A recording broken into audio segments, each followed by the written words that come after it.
Hi friends, நான் உங்களுடைய ஸ்ரீ பேசுகிறேன். இன்றைக்கி நம்ம கீரை குழம்பு தான். கீரை குழம்புக்கு உருளைக்கிழங்கு தொக்கு வச்சு ப்ளஸ் வந்து நம்ம கொத்தவரங்காய் வத்தலோட அப்புறம் பொரிச்சு சாப்பிடும்போது அது டேஸ்ட்டே ஒரு வேறு லெவல் தாங்க போங்க.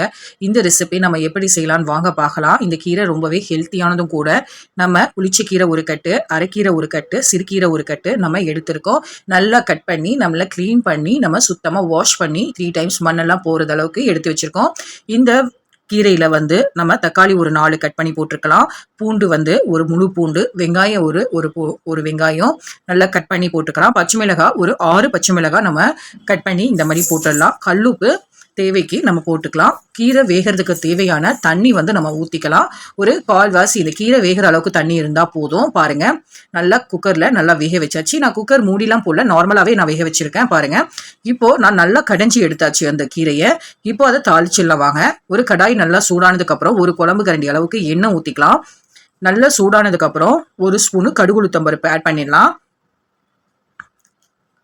இப்போ ஒரு வெங்காயம் கட் பண்ணதை நம்ம எடுத்து போட்டுடலாம். நல்லா தலை கொதிக்கட்டும். ஒரு 2 கீத்து கருவேப்பிலை போட்டுடலாம். காஞ்சி மிளகாய் வந்து ஒரு 5 காஞ்சி மிளகாய் போட்டுடலாம். நீங்கள் கிள்ளியும் போட்டுக்கலாம், இல்லைன்னா கட் பண்ணியும் நம்ம போட்டுக்கலாம். இப்போ ஒரே ஒரு பூண்டு, உரல்ல தட்டின பூண்டை நான் போட்டுடுறேன். இப்போ நல்லா செவரட்டும். இப்போ நல்லா செவந்ததுக்கப்புறம் நம்ம அந்த கீரையில் ஊற்றிடலாம். நம்ம இப்போ அந்த கீரை நல்லா கொதிக்கட்டும். ஒரு கொதி வந்ததுக்கப்புறம் நம்ம இறக்கிட்டா நம்ம போதுமானது. இது தேவையான சால்ட் எல்லாமே நம்ம ஆட் பண்ணிக்கலாம். ஆட் பண்ணிவிட்டு சால்ட் எல்லாம் கரெக்டாக இருக்கான்றதை நீங்கள் செக் பண்ணிக்கோங்க. இந்த கீரை குழம்புல வந்து நம்ம 1 ஸ்பூன் அளவுக்கு பெருங்காயத்தூள் வந்து நம்ம போட்டுடலாம். இப்போ எல்லாமே நல்லா மிக்ஸ் பண்ணிட்டதுக்கப்புறம் நம்ம ஒரு தலை கொதிச்சிட்டதுக்கப்புறம் நம்ம கொஞ்சம் தண்ணி ஊற்றி குக் பண்ணிக்கலாம்.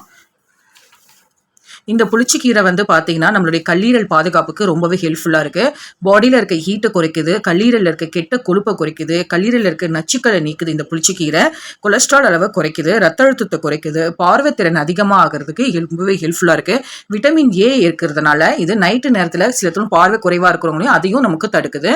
இப்போ நம்ம சூப்பரான கீரை குழம்பு ரெடி ஆயிடுச்சு. சுட சாதத்தில் இந்த கீரை குழம்பு வச்சு நம்ம உருளைக்கிழங்கு மசாலா வந்து ஆல்ரெடி நம்ம வீடியோ போட்டிருக்கோம். நீங்கள் வேணும்னா அது பாருங்கள்.